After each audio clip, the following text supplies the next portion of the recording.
ஆண்டவராகிய இயேசு கிறிஸ்துவின் இணையற்ற இன்ப நாமத்திலே உங்கள் அனைவருக்கும் அன்பின் நல் வாழ்த்துக்களை தெரிவித்துக் கொள்கின்றேன். மே மாதம் 24ஆம் தேதியாகிய இந்த ஞாயிற்றுக்கிழமையிலே கர்த்தருடைய பிரசன்னத்தை உணர்ந்து அவரை ஆராதிக்க நம் அனைவருக்கும் ஆண்டவர் அருள் புரிவாராக. டோனாவூர் சேகரத்தின் சார்பிலும் டோனாவூர் கிறிஸ்து ஆலய திருச்சபையின் சார்பிலும் உங்கள் எல்லாரையும் அன்போடு நான் வாழ்த்தி ஆசீர்வதிக்கிறேன். இந்த ஆராதனைக்கு ஆரம்பமாக நாம் தலை தாழ்த்தி பிரார்த்தனை செய்வோம். அன்பின் ஆண்டவரே, நன்றியோடுமை சோதரிக்கிறோம், உம்மை மகிமைப்படுத்துகின்றோம். இந்த மனமகிழ்ச்சி நாளின் கால வேளையிலே உம்முடைய திருமுகத்தை நோக்கி பார்க்க நீர் தந்த வாய்ப்பிற்காக நன்றி. இந்த ஆராதனை பொறுப்படுத்திக் கொள்ளும். ஆவியோடு உண்மையோடு உம்மை தொழுது சேவித்து உம்முடைய மேலான நன்மைகளை சுதந்திரித்துக் கொள்ள இந்த ஆராதனைகள் ஒவ்வொருவருக்கும் நீர் ஆசீர்வதித்து கொடுக்க வேண்டும் என்றும், என்னுடைய இதயத்தின் சிந்தனைகளை ஒருமுகப்படுத்த கர்த்தரை பலப்படுத்த வேண்டும் என்றும் இயேசு கிறிஸ்து மூலம் மன தாழ்மையோடு வேண்டிக் கொள்கின்றோம் நல்ல பிதாவே. ஆண்டவருடைய நாமத்திற்கு மகிமை உண்டாக. கீதங்கள் 410வது பாடல். கீதங்கள் 410வது பாடல். பாமாலை 264, கிறிஸ்து சபை பாமாலை 264, நல் மீட்பர் இயேசு நாமமே என் காதுக்கு இன்பமாம் என்ற பாடல்.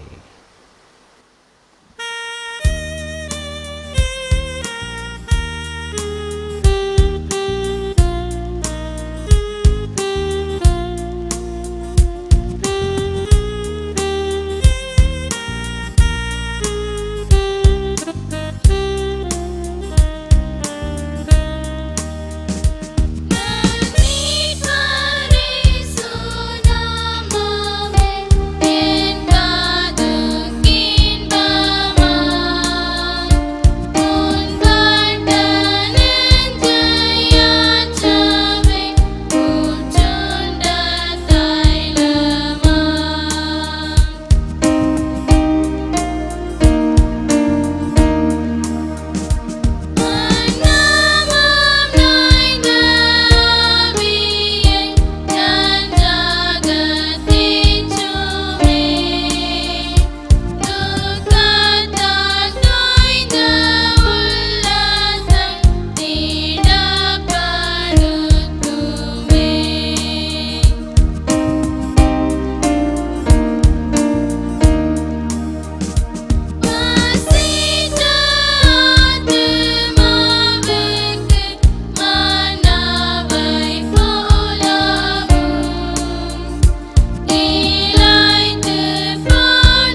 இது கர்த்தர் உண்டு பண்ணின நாள், இதிலே நாம் களிகூர்ந்து மகிழ கடவோம். கர்த்தர் எனக்கு செய்த எல்லா உபகாரங்களுக்காக அவருக்கு நான் எண்ணத்தை செலுத்துவேன். இரட்சிப்பின் பாத்திரத்தை எடுத்துக்கொண்டு கர்த்தருடைய நாமத்தை தொழுது கொள்வேன். கர்த்தர் நன்மையானதை தருவார், நம்முடைய தேசமும் தன் பலனை கொடுக்கும். நீதி அவருக்கு முன்னாக சென்று அவருடைய அடிச்சுவடுகளின் வழியிலே நம்மை நிறுத்தும். ஜெபம் பண்ண கடவோம். கர்த்தருடைய சன்னிதானத்திலே நம்முடைய பாவங்களை மனத்தாழ்மையோடு அறிக்கை செய்வோம். பொதுவான பாவ அறிக்கையின் மூலமாக நம்முடைய பாவங்களை தேவ சமூகத்திலே நம்ம அறிக்கை செய்வோமாக. சர்வ வல்லமையும் மிகுந்த இரக்கமும் உள்ள பிதாவே, தப்பிப்போன ஆடுகளைப் போல நாங்கள் உம்முடைய வழிகளை விட்டு வழி அலைந்து போனோம். இருதயத்தை யோசனைகளும் விருப்பங்களுக்கும் மிகவும் இணங்கி நடந்தோம். பரிசுத்த கற்பனை விரோதமாக குற்றம் செய்தோம். செய்திகளை செய்யாமல் செய்யாதவர்கள் செய்து வந்தோம். எங்கள் சுகமே இல்லை. ஆனால் ஆண்டவரே, என் கர்த்தராகிய இயேசு கிறிஸ்துவின் மூலமாய் மனிதனுக்கு அருளிச் செய்த வாக்குத்தத்தங்களின்படியே நிர்வாகிக்குமுள்ள குற்றவாளிகள் இறங்கும். தப்பிதங்களை அறிக்கையின் மேல் பொறுமையாயிரும்.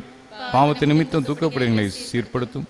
மிகவும் இரக்கமுள்ள பிதாவே, உன்னுடைய பரிசுத்த நாமத்துக்கு மகிமை உண்டாகும்படி நான் தேவபக்தியும் நீதியும் தெளிந்த புத்திகளாக நடந்து வர இயேசு கிறிஸ்து நிமித்தம் கிருபை செய்தருளும். ஆமென். நம்முடைய கர்த்தராகிய இயேசு கிறிஸ்துவின் பிதாவாயிருக்கிற சர்வவல்லமையுள்ள கடவுள் பாவியின் மரணத்தை விரும்பாமல் அவன் தன் பாவத்தை விட்டு திரும்பி பிழைப்பதை விரும்பி பாவத்தை நிமித்த துக்கப்படுகின்ற தம்முடைய ஜனத்திற்கு பாவ விமோசனத்தை மன்னிப்பையும் கூறி அறிவிக்க தம்முடைய பணிவிடைக்காருக்கு அதிகாரத்தையும் கட்டளை மருளிச் செய்திருக்கிறார். மெய்யாய் மனம் திரும்பி தம்முடைய பரிசுத்த சுவிசேஷத்தை உண்மையாக விசுவாசிக்கிற யாவருக்கும் அவர் பாவங்களை மன்னித்து விமோசனம் செய்கிறார். ஆகையால் கடைசியிலே அவருடைய நித்திய ஆனந்தத்தில் சேரத்தக்கதாய் எத்தனத்தை நாம் செய்கிறது அவருக்கு பிரியமாயிருக்கவும் இனி உயிரோடு இருக்கும் நாளெல்லாம் மாசு இல்லாமல் பரிசுத்தமுள்ளவராய் நடக்கவும் அவர் நமக்கு மெய்யான மனம் திரும்புதலையும் தம்முடைய பரிசுத்த ஆவியையும் அருளிச் செய்வாராக.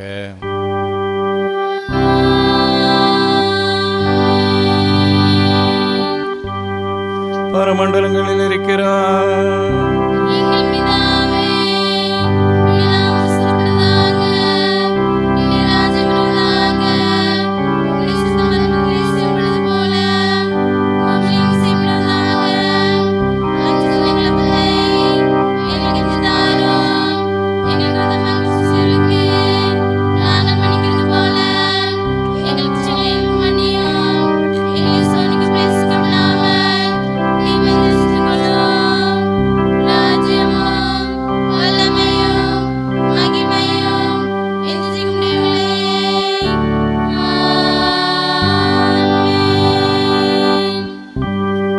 எங்கள் உதடுகளை திறந்தருளோ.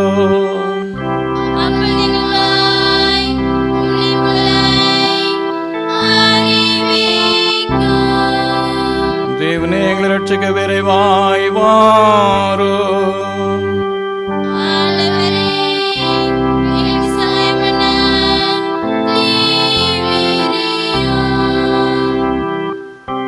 பிதாவுக்கும் குமாரனுக்கும் பரிசுத்த ஆவிக்கும் மகிமை உண்டாவதாக.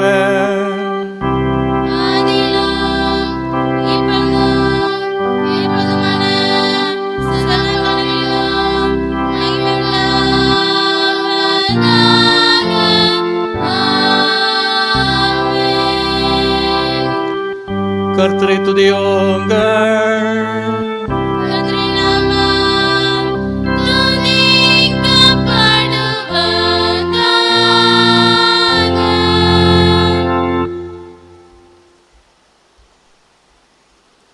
முறைமுறையாக வாசிக்கும்படியாக தெரிந்து கொள்ளப்பட்ட சங்கீதம் 126 சங்கீதம்.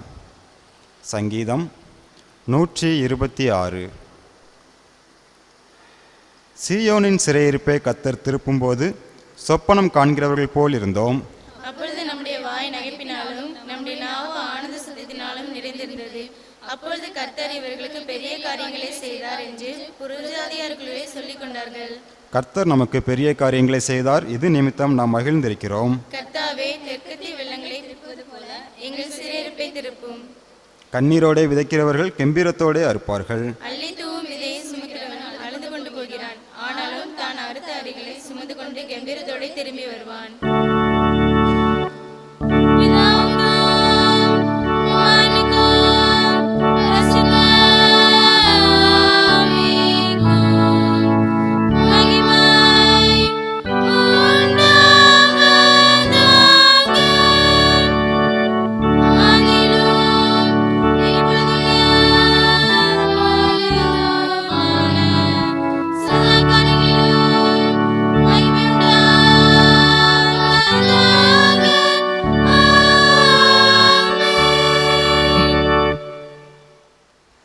மகிமை உமக்கன்றோ, மாட்சிமை உமக்கன்றோ, துதியும் புகழும் ஸ்தோத்திரமும் தூயவர் உமக்கன்றோ.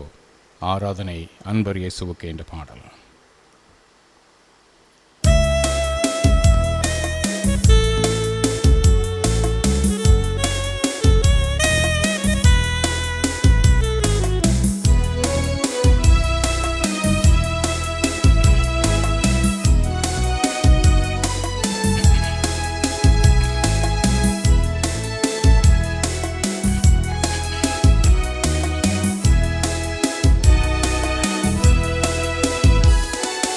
மகிமை உமக்கன்றோ, மாட்சிமை உமக்கன்றோ, மகிமை உமக்கன்றோ, மாட்சிமை உமக்கன்றோ, துதியும் புகழும் ஸ்தோத்திரமும் தூயவர் உமக்கன்றோ, துதியும் புகழும் ஸ்தோத்திரமும் தூயவர் உமக்கன்றோ. ஆராதனை ஆராதனை ஆராதனை ஆராதனை என் நண்பர் இயேசுவுக்கே, என் நண்பர் இயேசுவுக்கே. மகிமை உமக்கன்றோ, விலையேற பெற்ற இரத்தத்தால் விடுதலை கொடுத்தே, விலையேற பெற்ற இரத்தத்தால் விடுதலை கொடுத்தே, ராஜாக்களாக லேவியராக உமக்கென தெரிந்து கொண்டே, ராஜாக்களாக லேவியராக உமக்கென தெரிந்து கொண்டே. ஆராதனை ஆராதனை ஆராதனை ஆராதனை என் நண்பர் இயேசுவுக்கே, என் நண்பர் இயேசுவுக்கே.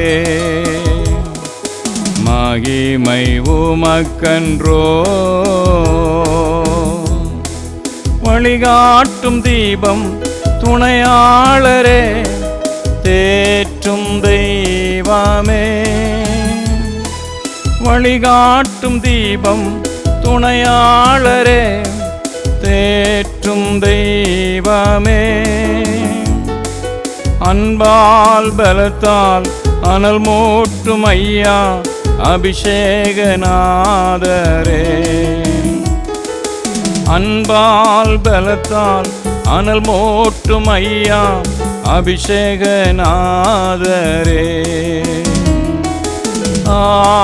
ஆராதனை ஆராதனை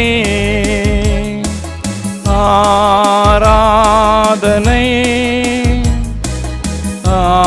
ஆராதனை என் நண்பர் இயேசுவுக்கே, என் நண்பர் இயேசுவுக்கே. மகிமை உமக்கன்றோ, எப்போதும் இருக்கின்ற இனிமேல் வருகின்ற எங்கள் ராஜாவே, எப்போதும் இருக்கின்ற இனிமேல் வருகின்ற எங்கள் ராஜாவே, உம் நாம வாழ்க, உம் அரசு வருக, உம் சித்தம் நிறைவேறுக, உம் நாம வாழ்க, உம் அரசு வருக, உம் சித்தம் நிறைவேறுக. ஆராதனை ஆராதனை ஆராதனை ஆராதனை என் அன்பரேசுவுக்கே என் அன்பரேசுவுக்கே மகிமை உமக்கன்றோ மாட்சிமை உமக்கன்றோ மகிமை உமக்கன்றோ மாட்சிமை உமக்கன்றோ துதியும் புகழும் ஸ்தோத்திரமும் தூயவர் உமக்கன்றோ துதியும் புகழும் ஸ்தோத்திரமும் தூயவர் உமக்கன்றோ. தொடர்ந்து திருமறை பகுதி வாசிக்க கேட்போம். வாசிக்கும்படியாக தெரிந்து கொள்ளப்பட்ட வேத பகுதி பரிசுத்த லூக்கா எழுதின சுவிசேஷம் 13ஆம் அதிகாரம் முதல் 9 வசனங்கள். லூக்கா 13ஆம் அதிகாரம் 1ஆம் வசனம் முதல். பிலாத்து சில கலிலேயருடைய இரத்தத்தை அவர்களுடைய பலிகளோடு கலந்திருந்தான்.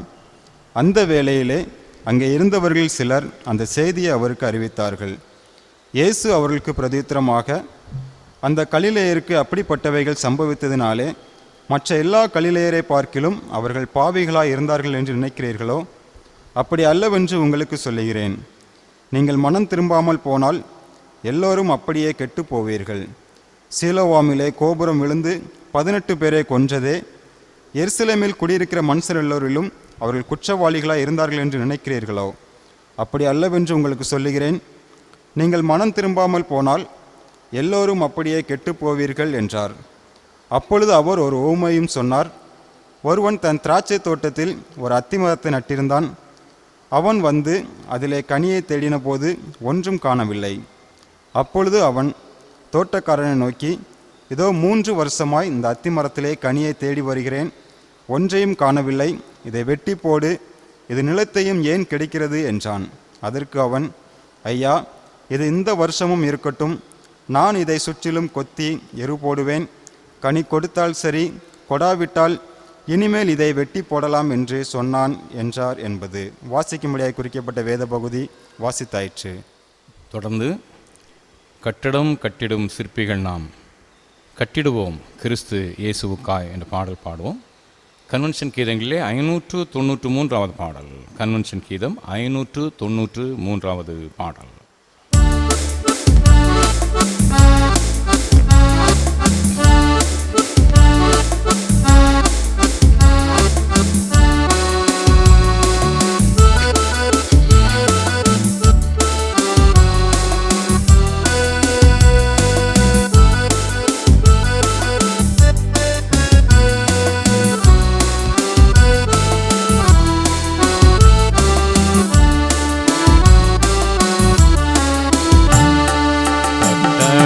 கட்டிடும் சிற்பிகள் நாம், கட்டிடுவோம் கிறிஸ்தேசுவுக்காய். கட்டடம் கட்டிடும் சிற்பிகள் நாம், கட்டிடுவோம் கிறிஸ்தேசுவுக்காய். சுத்தியல் வைத்து அடித்தல்ல, ரம்பத்தால் மரத்தை அறுத்தல்ல. சுத்தியல் வைத்து அடித்தல்ல, ரம்பத்தால் மரத்தை அறுத்தல்ல.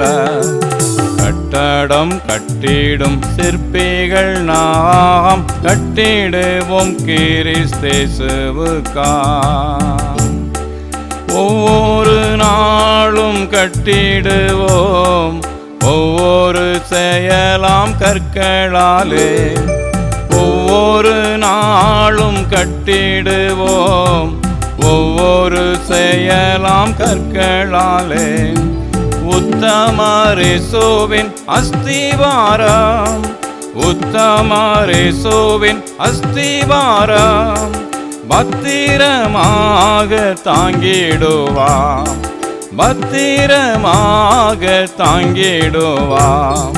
கட்டடம் கட்டிடும் சிற்பிகள் நாம், கட்டிடுவோம் கிறிஸ்தேசுவுக்காய்.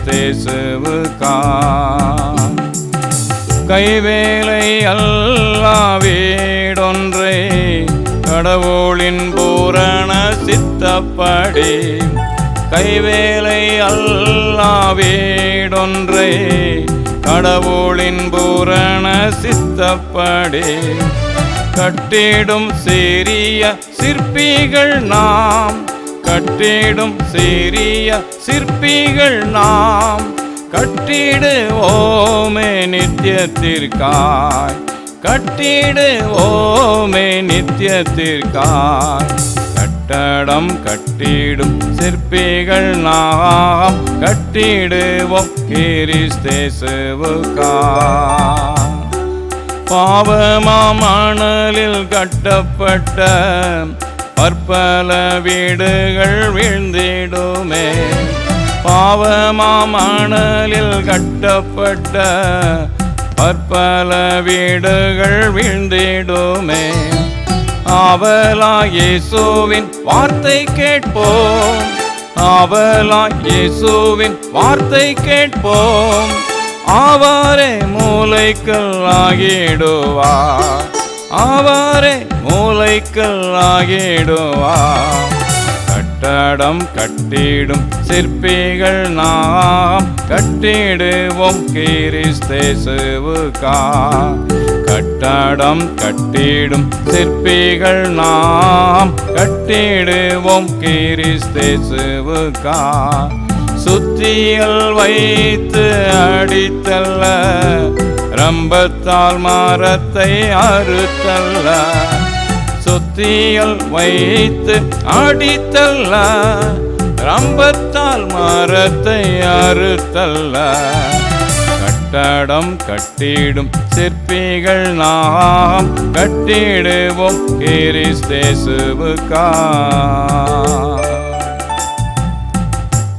தொடர்ந்து நம்முடைய விசுவாசத்தை நாம் அறிக்கை செய்வோமாக.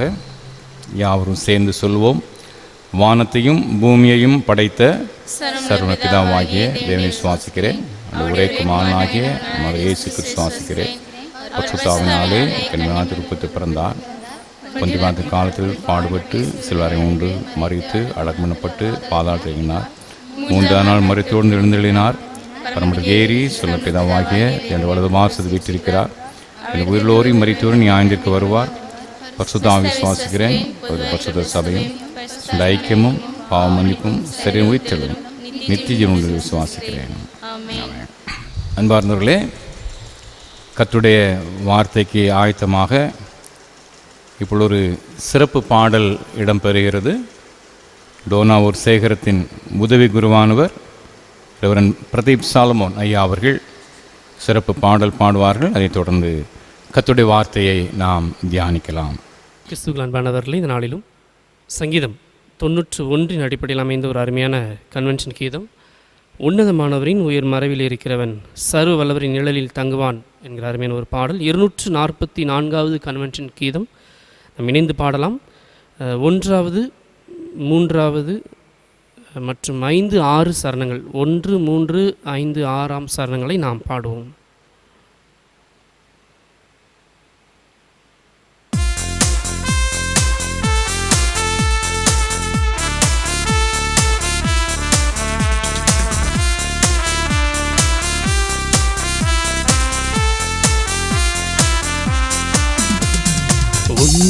உன்னதமானவரின் உயிர் மறைவில் இருக்கிறவன் சர்வ வல்லவரின் நிழலில் தங்குவான்.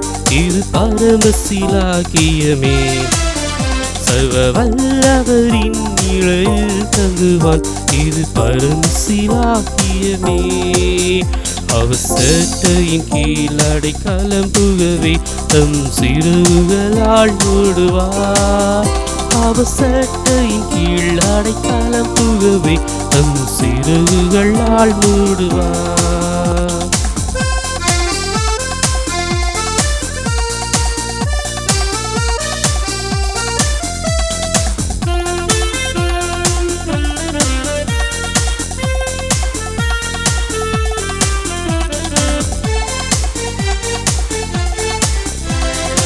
இரவின் பயங்கரத்திற்கும் பகலில் பறக்கும் அம்பிற்கும் இருளில் நடமாடும் கொள்ளை நோய்க்கும் நான் பயப்படவே மாட்டேன். இருளில் நடமாடும் கொள்ளை நோய்க்கும் நான் பயப்படவே மாட்டேன்.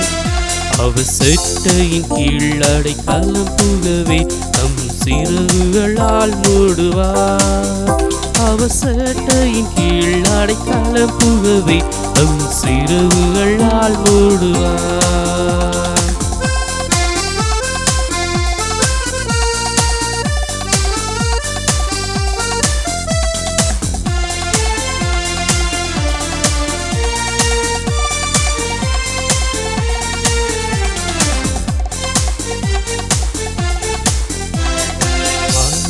தேவன் உன் அடைக்கலமே, ஒரு பொல்லாப்பு முனை சேர்வோ, ஒரு வாதையும் உன் கூடாரத்தையே அணுகாமலை காத்திடுவார். ஒரு வாதையும் உன் கூடாரத்தையே அணுகாமலை காத்திடுவார். அவர் செட்டையின் கீழ் அடைக்கலம் புகவே தம் சிறகுகளால் மூடுவார். அவர் செட்டையின் கீழ் அடைக்கலம் புகவே தம் சிறகுகளால் மூடுவார்.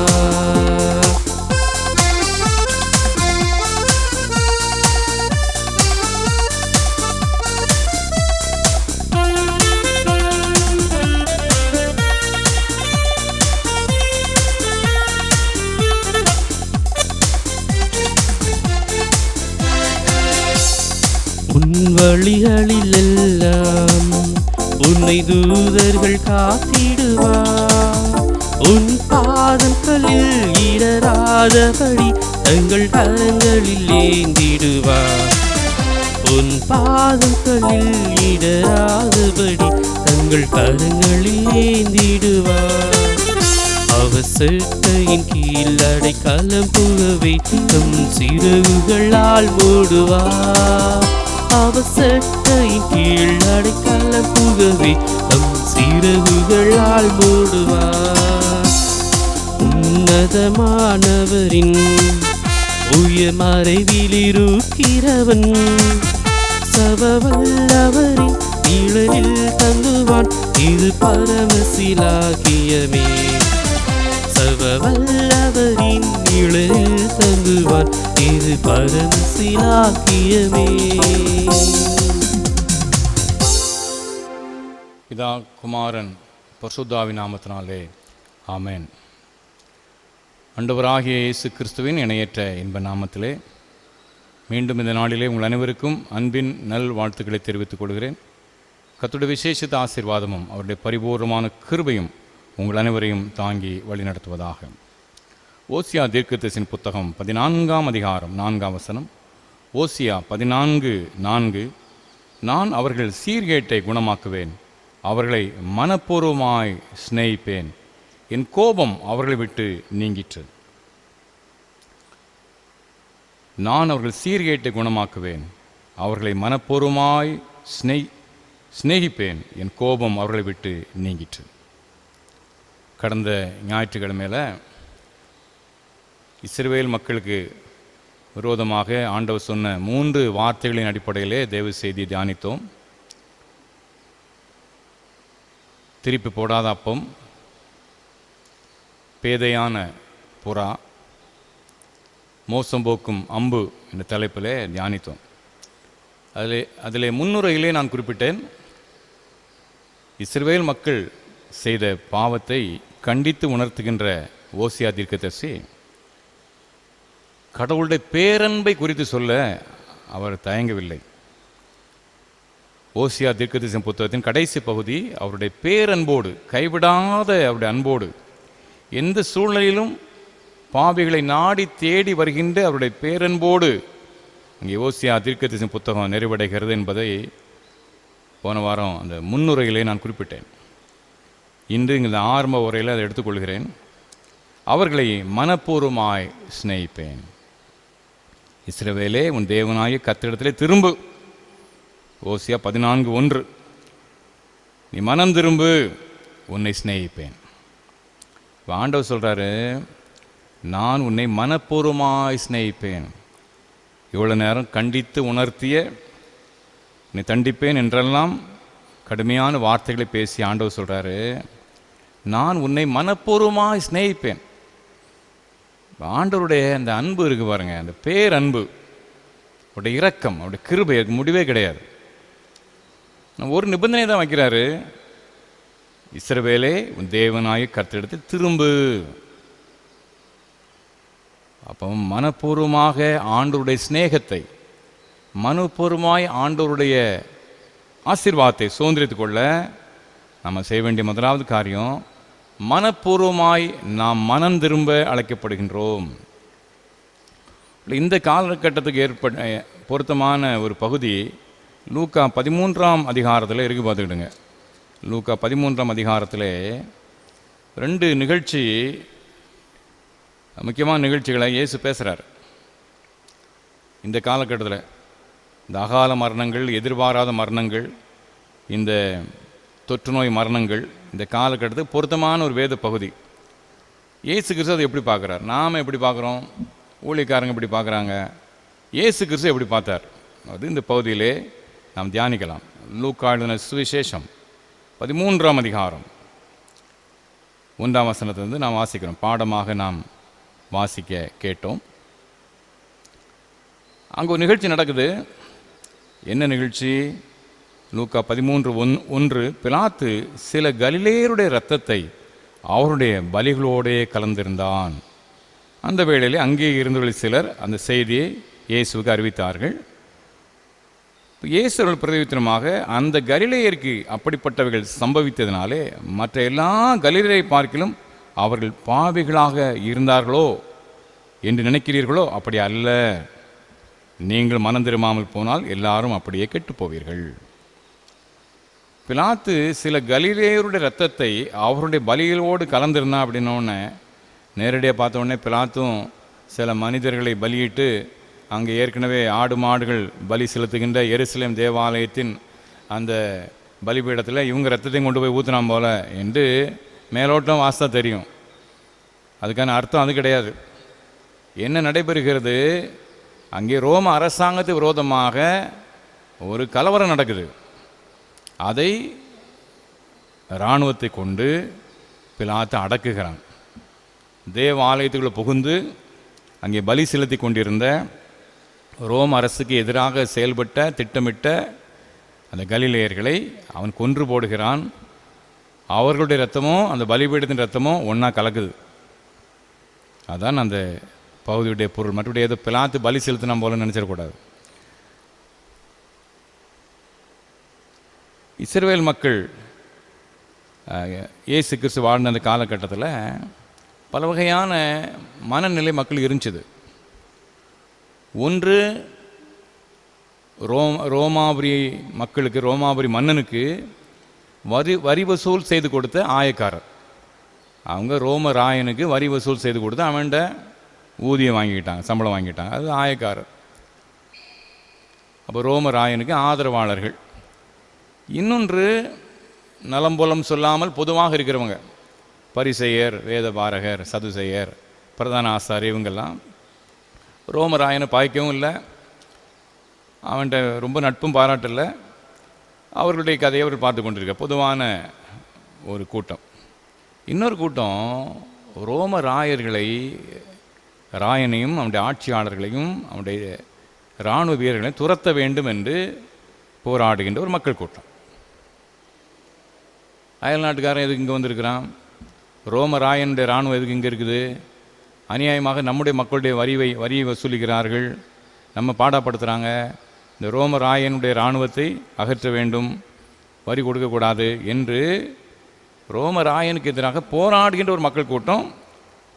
அது ஜெலட்ஸ், செலோத்தேயர் என்று அழைக்கப்பட்டாங்க. இயேசுடைய சீடர்கள் ஒருத்தன் கூட அந்த இயக்கத்தை சேர்ந்தவன்.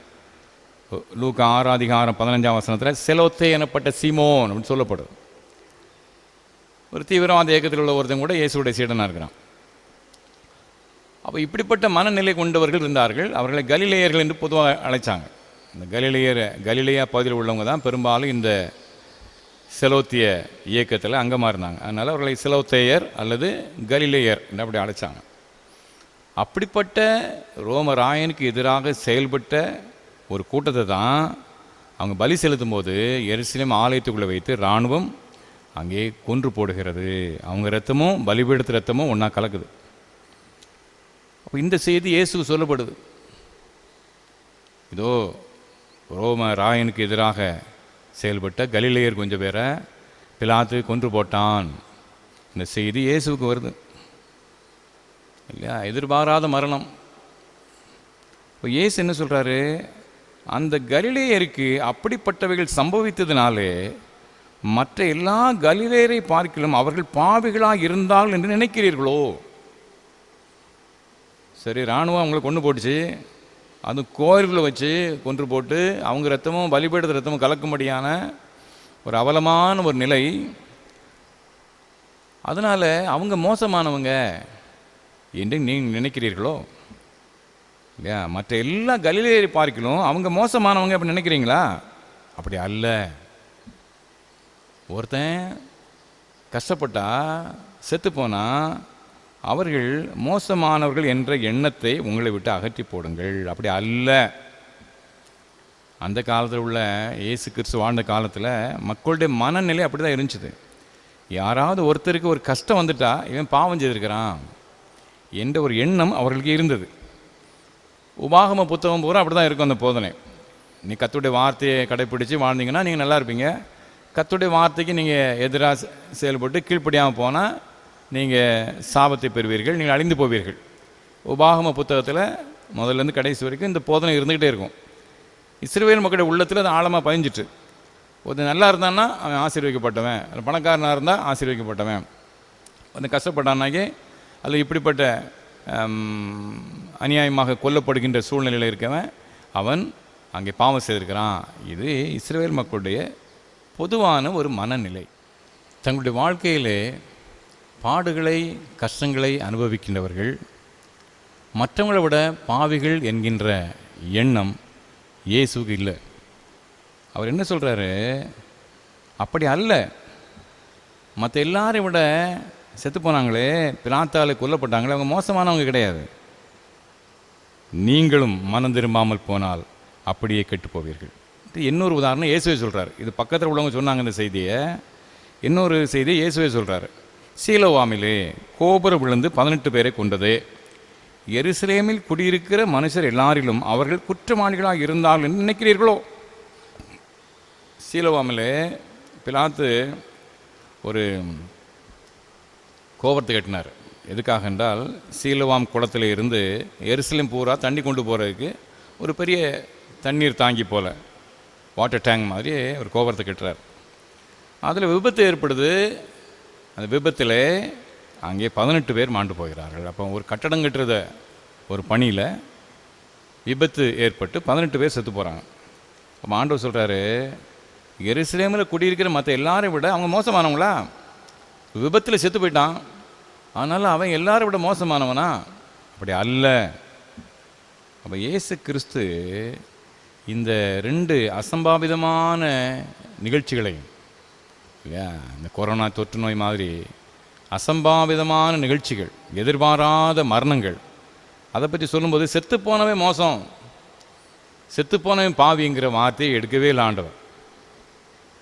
நீங்கள் பார்த்தீங்கன்னா அநேக மக்கள் அந்த தொலைக்காட்சியெல்லாம் பார்க்கும்போது செத்துப்போனவன் பாவிங்கிற மனநிலைக்கு தான் வர்றாங்க. சீனாவில் அதை செய்தான் இதை செய்தான் அதனால தான் அங்கே தொற்று நோய், இத்தாலியில் இதை செய்தான் அதை செய்தான், அமெரிக்காவில் இதை செய்தான் அதை செய்தான் அதனால தான் தொற்று நோய். ஒவ்வொரு இடத்துலையும் தொற்று நோய் காரணம் கண்டுபிடிச்சிட்டு இருக்காங்க. அவன் தப்பு பண்ணிட்டான் அதனால தான் அங்கே தொற்று நோய். அன்பானுள்ள இயேசு அப்படி சொல்லலை. இயேசு என்ன சொல்கிறாரு? நீ மனம் திரும்பாவிட்டால் இந்த எதிர்பாராத அசம்பாவிதமான காரியங்களிலிருந்து நீ பாடம் படி. நாம் பாடம் படிக்கணும். ஆண்டவரே, அவனை விட நான் நல்லவன் இல்லையே, இவனை விட நல்லவன் இல்லையே, எனக்கு நீ உயிர் பிச்சையை தந்திருக்கிறீரே, அவன் மாண்டு போனானே, நான் மனம் திரும்பணும். இப்போ மனப்பூர்வமாய் மனம் திரும்பு அப்படிங்கிறார். இப்போ அசம்பாவித நிகழ்ச்சிகள் நடந்த உடனே அவன் மோசமானவன் என்று சொல்கின்றது அந்த காலத்தின் வழக்கம். இன்றைக்கும் அப்படி தான் ஊழியக்காரன் கொண்டு அதை சொல்கிறாங்க. அவங்க தப்பு பண்ணிட்டாங்க, அதனால தான் தண்டனை. இயேசு அப்படி சொல்லலை. இயேசு உயிரோடு இருக்கவங்கள பார்த்து பேசுகிறாரு. நீ மனம் திரும்பாவிட்டால் கெட்டு போவாய், நான் மனம் திரும்பணுங்கிற எண்ணம் எனக்கு உண்டாகணும் சொல்லிட்டா. இன்னொரு ஓமையை சொல்கிறாரு. 6:9 அங்கே ஒரு ஓமையை சொல்கிறாரு. ஒரு மனுஷன் திராட்சை தோட்டத்தில் அத்தி மரத்தை நட்டு வச்சுருக்கிறான். அது கனி தேடுறான், 3 வருஷமாக தேடுறான், கனி இல்லை. அப்போ அது வெட்டியிருப்பான் அப்படிங்க சொல்கிறான். அப்போ அந்த தோட்டக்காரன் சொல்கிறான், ஐயா இந்த வருஷமும் இருக்கட்டும், நான் இதை சுற்றிலும் கொத்தி எருப்போடுவேன், கனி கொடுத்தால் சரி, கொடாவிட்டால் இதை வெட்டி போடலாம். அப்போ தோட்டக்காரன் பொறுப்பெடுத்துக்கிட்டான். அத்திமரம் 3 வருஷத்துல பொதுவாக பலன் கொடுக்குமா? கொடுக்கல. அப்போ வெட்டிடு அப்படிங்கிறான் தோட்டத்தின் தோட்டக்காரன் ஐயா நான் அதற்கு நன்றாக கொத்தி எரு போடுறேன், நான் பொறுப்பெடுத்துக்கிடுறேன். அன்பார்ந்தவர்களே, இந்த உலகத்தில் நாம் பொறுப்பெடுக்கணும். பார்த்துக்கிடுங்க. மனம் திரும்பாத மக்கள், மனம் போன போக்கிலே வாழ்கின்ற மக்கள், அவர்களுக்காக கிறிஸ்தவர்களாகி நீங்களும் நானும் பொறுப்பெடுத்து, ஆண்டவரே அவர்களை பண்படுத்துவேன், அவர்களுக்கு ஆலோசனை கொடுப்பேன், அவர்களுக்காக ஜெபிப்பேன். நாம் பொறுப்பெடுக்கணும். இவன் மோசமானவன், ஒன்றுக்கு உதவாதவன், இவன் என்னத்துக்கு ஆவான், அப்படி அல்ல. அங்கே ஏசு சொன்ன ஓமையில் இந்த தோட்டக்காரன் பொறுப்பெடுக்கிறான் பார்த்தீங்களா? அது மாதிரி நீங்களும் நானும் இந்த உலகத்தின் தீமைகளுக்காக, இந்த உலகத்தின் மோசமான சூழ்நிலைகளுக்காக நாம் பொறுப்பெடுத்து நாம் செயலாற்ற அழைக்கப்படுறோம். அப்போ ஓசியா தீர்க்கதரிசன புத்தகத்தில் நான் பார்த்தபடி ஆண்டவர் பேரன்போடு மனப்பூர்வமாய் நம்ம சிநேகிக்க வாக்கு கொடுக்குறாரு. முதலாவது நாம் செய்ய வேண்டியது, நான் மனம் திரும்பணும். அவன் தப்பு இவன் தப்பு அப்படி அல்ல. ஆண்டவர் என்னிலே என்ன குறைவு உண்டு சுவாமி, அதை உணர்ந்து ஒவ்வொருவரும் மனம் திரும்ப அழைக்கப்படுகிறோம். மனப்பூர்வமாய் மனம் திரும்புவோம். இரண்டாவது, மனப்பூர்வமாய் அன்பு செலுத்துவோம். இல்லையா? இயேசு கிறிஸ்து அழகான 2 கற்பனை கொடுத்தார். கடவுளை நேசி, பிறனை நேசி. இதில் முழு பைபிள் அடங்கியிருக்குது அப்படின்னு சொல்கிறார். அப்போ அன்பு கூறுவது திருமறையிலே அடிப்படையான ஒரு செய்தி. 1 யோவான் 4:21 தேவனிடத்தில் அன்பு கூறுகிறவன் தன் சகோதரனிடத்திலும் அன்பு கூற வேண்டும் என்கிற இந்த கற்பனை அவரால் பெற்றிருக்கிறோம். இப்போ கடவுள்கிட்ட அன்பு கூறணும், சகோதரிடத்திலே அன்பு கூறணுங்கிறது யோவான் அதை வலியுறுத்துகிறாரு. நீங்கள் பார்த்தீங்கன்னா இன்னொரு வசனம் யோவான் அழகாக எழுதுவார். அவர் 1 யோவான் 4:19 அவர் முந்தி நம்மிடத்தில் அன்பு கூர்ந்தபடியால் நாமும் அவரிடத்தில் அன்பு கூறுகிறோம். இப்போ கடவுளுடைய அன்புக்கும் மனுஷ அன்புக்கும் வித்தியாசம் இருக்குது. மனித அன்பு எப்படி இருக்குதோ, அவன் நேசித்தால் நான் நேசிப்பேன், அவன் உதவி செய்தால் நான் உதவி செய்வேன், அவன் நன்மை செய்தால் நான் செய்வேன். இதுதான் மனிதனுடைய மனநிலை. ஆனால் ஆண்டவர் என்ன செய்கிறாராம்? முந்தி நம்மிடத்தில் அன்பு கூறுகிறார். கடவுள் நம்மீது முந்தி அன்பு கூறுகிறவர். ரோமர் 5:8 நாம் பாவிகளாக இருக்கையில் கிறிஸ்து நமக்காக மரித்தபடினாலே தேவன் நம் மீது வைத்த தம்முடைய அன்பை விளங்க பண்ணுகிறார். அப்போ அன்பு என்பதற்கு இலக்கணமாக இங்கே ஆண்டவருடைய செயலாற்றல், அவருடைய சிலுவை அடிப்படையாக காட்சியளிக்கிறது. அதனால தான் அவரை தேடி வருகின்ற ஒரு ஆண்டவர். பேதுரு மறுதளித்து போய்விட்டான் இல்லையா? மீன் பிடிக்க போவோம் போய்விட்டான். இயேசுவனை நாடி தேடி வருகிறார். சீமோனே, இப்படி எல்லாரிலும் நீ என்னிடத்தில் அன்பு கூறுகிறாயா? 3 தடவை மறுதளித்தவனை 3 தடவை கேட்குறாரு, அன்பு கூறுகிறாயா, அன்பு கூறுவாயா, என்னை நேசிக்கிறாயா? அன்பாக தேடி வருகின்ற ஆண்டவர். அது ஆதியிலே அப்படிதான். ஆதாம் ஏவாள் பாவம் செய்த பொழுது தேடி வருகின்றார். ஆதாமே எங்கே இருக்கிறாய்? நம்முடைய ஆண்டவர் தேடி வருகின்றவர், நம் மீது அன்பு கூறுகின்ற ஒரு தெய்வம். அது ஒரு உணர்ச்சிகரமான அன்பு மட்டுமல்ல, செயலாற்றல் மிக்க அன்பு. அவர் தேடி வருகின்ற ஒரு தெய்வமாக இருக்கிறார். ஒரு முயல்குட்டியை பற்றி ஒரு கதை இவ்வாறு சொல்லப்படும். லிட்டில் பன்னி என்று சொல்லப்படுகின்ற ஒரு முயல்குட்டி. அந்த முயல்குட்டி பிறந்து ஒரு சில வாரங்கள் மாத்திரம் ஆகியிருந்தது. பார்க்க அழகான ஒரு முயல்குட்டி. அதற்கு அதனுடைய தாய் புல், கேரட், கிழங்கு போன்றவற்றை கொண்டு வந்து கொடுப்பாள். அந்த குட்டி அதை சாப்பிடும். சந்தோஷமாக இருந்துச்சு. கொஞ்சம் கொஞ்சமாக அது வளர்ந்து வந்தது. சில மாதங்கள் ஆகிவிட்டது. குட்டி கொஞ்சம் பெருசாகிட்டது. ஒரு நாள் அது வெளியே வந்து பார்த்துச்சு. வெளியே ரொம்ப அழகாக இருந்துச்சு. குழிக்குள்ளே இருந்த முயல்குட்டி அது வெளியே வருது. இப்போ வெளியே வந்து பார்த்தா அழகாக இருக்குது, ரம்மியமான காட்சி. மரம் செடி கொடிகள் இல்லையா, வானமண்டலம், பரந்த வானம், இங்கே பக்கத்தில் ஓடுகின்ற நீரோடை, அதில் நீந்துகின்ற இங்கே மீன்கள், இங்கே பறக்கின்ற பறவைகள் எல்லாத்தையும் பார்க்குது. ஆச்சரியமாக இருக்குது, அழகான உலகம். நம்ம அம்மா இந்த குழிக்குள்ளே வச்சுட்டால, இந்த குழிக்குள்ளேயே நம்மளை வச்சு நமக்கு இந்த புல்லையும் கேரட்டையும் தந்து நம்மளை வச்சுருந்துருக்கிறாளே, இந்த பரந்த உலகத்தை பார்க்க வேண்டாமா என்று அது ஆச்சரியப்பட்டது. இந்த உலகத்தை பார்த்து ஆச்சரியப்பட்டு எல்லா இடத்தையும் நான் போய் பார்க்க போகிறேன் என்று உள்ளத்துக்குள்ளே தீர்மானித்தது. தாயார் வந்தாள். தாய் வந்த உடனே அந்த குட்டி லிட்டில் பன்னி தன் தாயாரிடம் சொன்னது, அம்மா எவ்வளோ அழகான உலகம்மா, நீ போன பிறகு நான் வெளியே வந்து பார்த்தேன், என்ன அழகான உலகம், நான் பார்க்க போகிறேன், இந்த குழிக்குள்ளேயே நான் இருந்துக்கிட்டு இருக்கவா, இதையே பார்த்துக்கிட்டு இருக்கவா, நான் போகிறேன். அப்போ அந்த அம்மா முயல் சொல்லிச்சு, வேண்டாம் மகளே வேண்டாம், துஷ்ட மிருகங்கள் ஏராளமாக நடமாடுகிறது, உன்னை ஒரே செகண்டில் அங்கே கவி கொண்டு போய்விடும், நீ மாண்டு போவாய், வேண்டாம். இல்லை நான் போவேன், நான் கண்டிப்பாக போவேன், எல்லாத்தையும் பார்க்கணும். அப்போ அந்த தாய் முயல் சொன்னது, நான் தொடர்ந்து வருவேன், பின்னாலே வருவேன். அப்போ அந்த குட்டி முயல் சொல்லிச்சான், நான் முயலாக இருந்தால் தானே நீ என் பின்னாலே வருவேன், நான் ஒரு பறவையாக மாறி பறந்தேன்னு என்ன செய்வேன், வர முடியாதுல்ல. அப்போ தாய் முயல் சொல்லிச்சான், மகளே நீ ஒரு குட்டி பறவையாக மாறின, நான் ஒரு தாய் பறவையாக மாறி உன் பின்னாலே வருவேன். உடனே லிட்டில் பண்ணி சொன்னது, அப்போ நான் ஒரு மீன் குஞ்சாக மாறிடுவேன், பறவை குஞ்சாக மாறினா தானே பறந்து வருவேன், நான் ஒரு மீன் குஞ்சாக மாறி அப்படியே நீந்தி ஓடிடுவேன். அப்போ தாய் முயல் சொன்னது, நான் ஒரு பெரிய மீனாக மாறி உன் பின்னாலே உன்னை தேடி வருவேன், உன் பின்னாலே உனக்கு பாதுகாப்பாக வருவேன். அப்போது லிட்டில் பன்னிக்கு ஒன்றும் ஓடலை, என்னடா இது பறவையாக போனாலும் பின்னால் வருவேங்கிறா, மீனாக மாறினாலும் பின்னால் வருவேங்கிறாள, அப்போ நான் ஒரு மனித குழந்தையாக மாறிடுவேன், இவங்க நடந்து திடுறாங்களே அந்த மனித குழந்தையாக மாறி அப்படியே ஓடி போயிடுவேன். அப்போ என்ன செய்வேன்? அப்போ அந்த தாய் முயல் சொன்னது, நான் ஒரு தாயாக மாறி உன் பின்னாலே ஓடி வருவேன், உன் பின்னாலே ஓடி வருவேம்மா. அப்போ என்னம்மா நான் என்ன சொன்னாலும் பின்னாலே வருவேங்கிற, ஏம்மா? அப்போ அந்த தாய் முயல் சொன்னது, மகளே நான் உன்னை அவ்வளோ தூரம் நேசிக்கிறேன், நான் உன்னை அவ்வளவு தூரம் நேசிக்கிறேன், அதனால் அவன் பின்னாலே வருவேன்.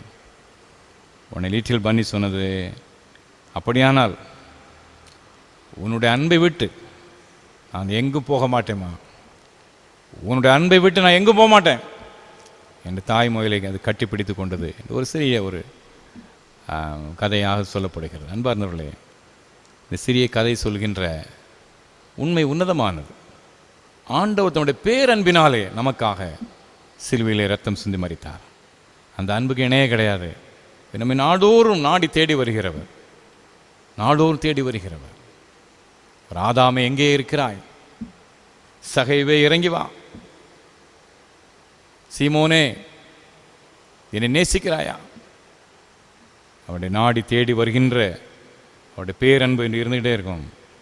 ஆண்டவருக்கு மனப்பூர்வமாய் நாம் அன்பு செலுத்துவோமாக. முதலாவது, மனப்பூர்வமாய் நம்மை சிநேகிக்கின்ற ஆண்டவருக்கு நம்ம செய்ய வேண்டிய முதல் காரியம், மனப்பூர்வமாய் மனம் திரும்ப அழைக்கப்படுறோம். இரண்டாவதாக, மனப்பூர்வமாய் அவர் மீது அன்பு செலுத்த அழைக்கப்படுறோம். மூன்றாவதாக, மனப்பூர்வமாய் செயலாற்ற அழைக்கப்படுகின்றோம். மனப்பூர்வமாய் செயலாற்ற 2 கொரிந்தியர் 8ஆம் அதிகாரம் 2ஆம் வசனம் மற்றும் 5ஆம் வசனத்தை பார்த்தீங்கன்னா, மக்கதோனியா சபையை பற்றி பவுலடியார் எழுதுவார். 2 கொரிந்தியர் 8:2, அவர்கள் மிகுந்த உபத்திரவத்தினாலே சோதிக்கப்படுகையில் கொடிய தரித்திர உடையவர்களாக இருந்தும் தங்கள் பரிபூர்ண சந்தோஷத்தினாலே மிகுந்த உதாரத்துவமாய் கொடுத்தார்கள். மிகுந்த உபத்திரவம் மக்கதோனியா சபையாக இருக்குது. கொடிய தரித்திரம். மக்கதோனியா சபை என்கிறது மாவீரன் அலெக்சாண்டருடைய சொந்த இடம். ஆனால் சபை ஏழ்மையான சபை. பெரிய பிரபுக்கள் எல்லாரும் அரசகுலத்தவர் இருந்தாங்க. ஆனால் சபை எளிய சபை. மிகுந்த உபத்திரவம், கொடிய தரித்திரம். ஆனால் எப்படி கொடுத்தாங்களாம்? பரிபூர்ண சந்தோஷத்தில் மிகுந்த உதாரத்துவமாய். எப்படி கொடுக்க முடிஞ்சது? 5ஆம் வசனம் சொல்லுது, நான் நினைத்தபடி மாத்திரம் கொடாமல் தேவனுடைய சித்தத்தினாலே முன்பு தங்களை தாமே கர்த்தருக்கும் பின்பு எங்களுக்கும் ஒப்பு கொடுத்தார்கள். மக்கதோனியா சபையாரால் கஷ்டத்தின் மத்தியில் எப்படி உற்சாகமாக கொடுக்க முடிஞ்சது? அவர்கள் முதலாவது தங்களை கர்த்தருக்கு அர்ப்பணித்து விட்டார்கள். தங்களை கர்த்தருக்கு அர்ப்பணித்தபடினாலே ஆண்டவர் காணிக்க கொடுக்கிறது அவங்களுக்கு ஒரு பிரச்சனையாகவே இல்லை, உற்சாகமாய் கொடுத்தார்கள். அன்பார்ந்தவர்களே, நாம் மனப்பூர்வமாய் செயலாற்றுவதில் முதல் காரியம் மனப்பூர்வமாய் ஆண்டவருக்காக அவருடைய ஊழியத்துக்காக கொடுக்க நாம் அழைக்கப்படுறோம். இன்னும் ஒரு வசனத்தை நான் வாசித்து முடிக்க விரும்புகிறேன். நியாயாதிபதிகளின் புத்தகம் 5ஆம் அதிகாரம் 9ஆம் வசனம். நியாயாதிபதிகளின் புத்தகம் 5ஆம் அதிகாரம் 9ஆம் வசனம். ஜனங்களுக்குள்ளே தங்களை மனப்பூர்வமாய் ஒப்பு கொடுத்த இஸ்ரவேலின் அதிபதிகளை என் இருதயம் நாடுகிறது, கர்த்தரை ஸ்தோத்திரியுங்கள். ஜனங்களுக்குள்ளே தங்களை மனப்பூர்வமாய் ஒப்பு கொடுத்த இஸ்ரவேலின் அதிபதிகளை என் இருதயம் நாடுகிறது. அன்பார்ந்தவர்களே, இந்த நியாயாதிபதிகள் 4ஆம் அதிகாரம் 5ஆம் அதிகாரம் தெபோராள் பாராக் 2 பேரும் தலைமை தாங்கி இஸ்ரவேல் மக்கள் கானானிய ராஜாவின் தளபதி சிஸ்ராவுக்கு எதிராக யுத்தம் பண்ணுறாங்க. சிஸ்ரா கிட்ட 900 இருப்பு ரதம் இருக்குதான். இது அணுகுண்டு மாதிரி 900 இருப்பு ரதங்களுங்கிறது அந்த காலத்தில் அதுக்கு யாரும் எதிர்த்து நிற்க முடியாது. பாய்ந்து செல்லும் குதிரைகள் மாட்டப்பட்ட அந்த ரதங்கள் அணுகுண்டு மாதிரி. ஆனால் அதுக்கு எதிராக தெபோராவுடைய உற்சாகத்தினாலே பாராக் யுத்தத்துக்கு போகிறான். சில கோத்திரங்கள் ஆதரவு கொடுக்கல, ஒதுங்கிட்டாங்க. சிசராகிட்ட யுத்தத்துக்கு போக முடியுமா ஐயா? எவ்வளோ பெரிய மாவீரன் அவன், எவ்வளோ பெரிய தளபதி, எவ்வளோ எக்கச்சக்கமான அங்கே ஏராளமான இராணுவ வீரர்களை வச்சுருக்கிறான், அவன்கிட்ட யுத்தத்துக்கு போக முடியுமா? சில கோத்திரத்தார் ஒதுங்கி கொண்டார்கள். ஆனால் சில கோத்திரத்தார் இணைந்து பாராக்கோடு இணைந்து யுத்தம் செய்தார்கள். அவங்கள தான் அந்த யுத்தம் முடிந்து யுத்தத்தில் வெற்றி பெற்று தெபோராள் பாடுகின்ற அந்த வெற்றி பாடலிலே வசனம் சொல்லப்படுது, ஜனங்களுக்குள்ளே தங்களை மனப்பூர்வமாய் ஒப்பு கொடுத்த இஸ்ரவேலின் அதிபதிகளை என் இருதயம் நாடுகிறது. அன்பார்ந்தவர்களே, யுத்த காலத்தில் கடுமையான ஒரு எதிரியை, வலிமையான எதிரியை எதிர்த்து யுத்தம் பண்ணும்போது அது யுத்தம் செய்ய வர்றது தயங்குவது இயல்பு தான்.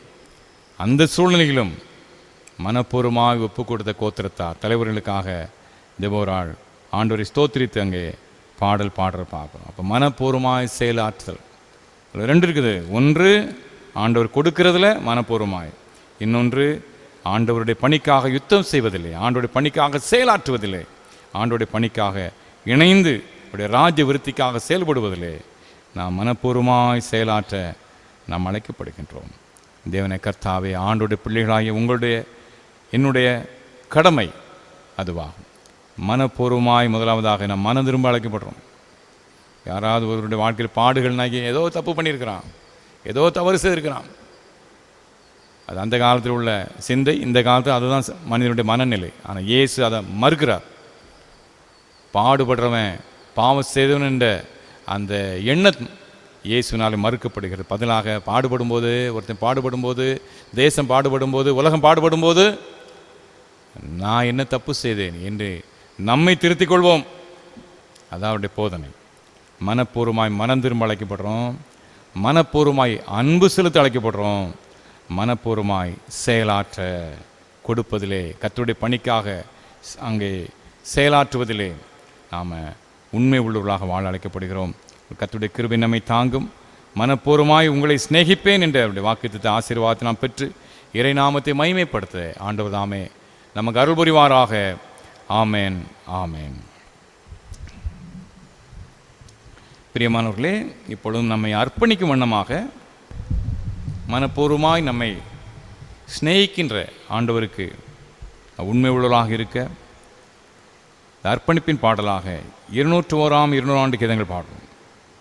கீதங்கள் 201வது பாடல் கிறிஸ்தவ கீர்த்தனைகள் 94, கீர்த்தனை 94 பாடுவோம். இயேசுவின் நாமமே திருநாமம்.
ஜெபம் செய்வோம்.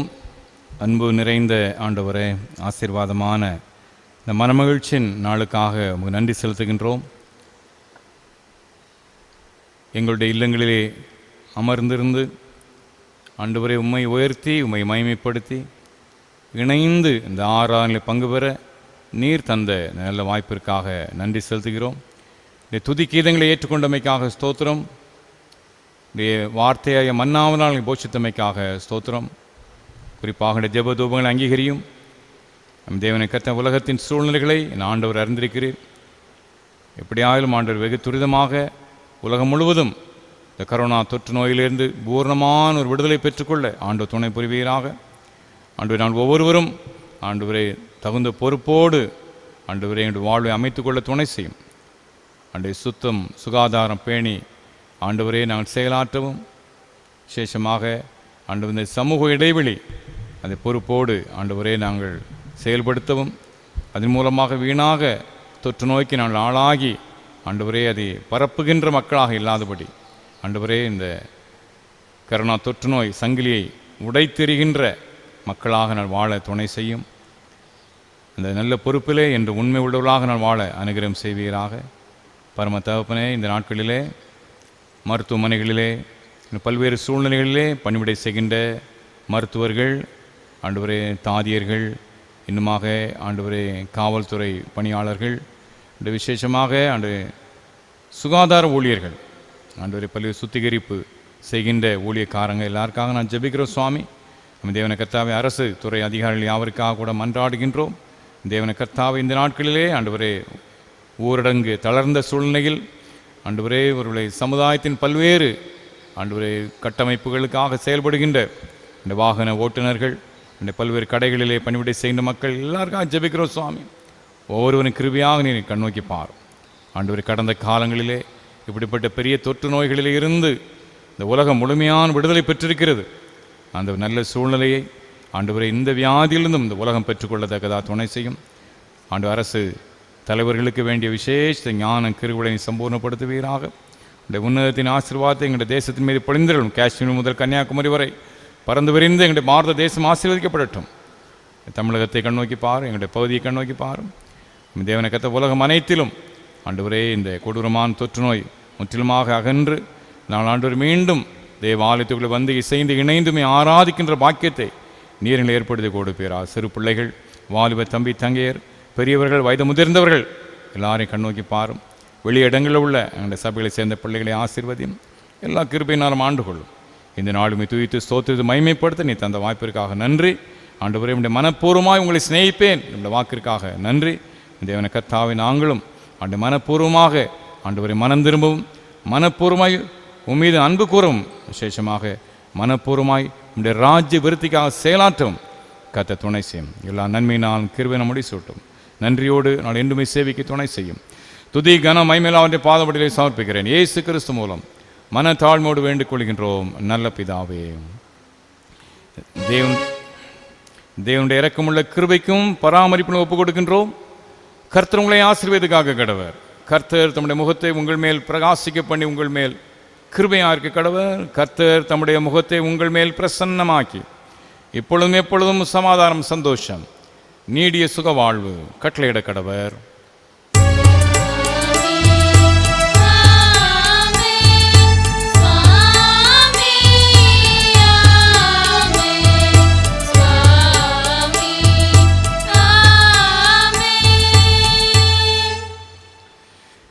நிறைவு கீதமாக கீதங்கள் 39வது பாடல், கிறிஸ்தவ கீர்த்தனைகள் 299, கீர்த்தனை 299, கீதங்கள் 39வது பாடல். வந்து நல்வரம் தந்தன் பையா ஆதிநாதா ஜோதி.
ஜெபம் செய்வோம்.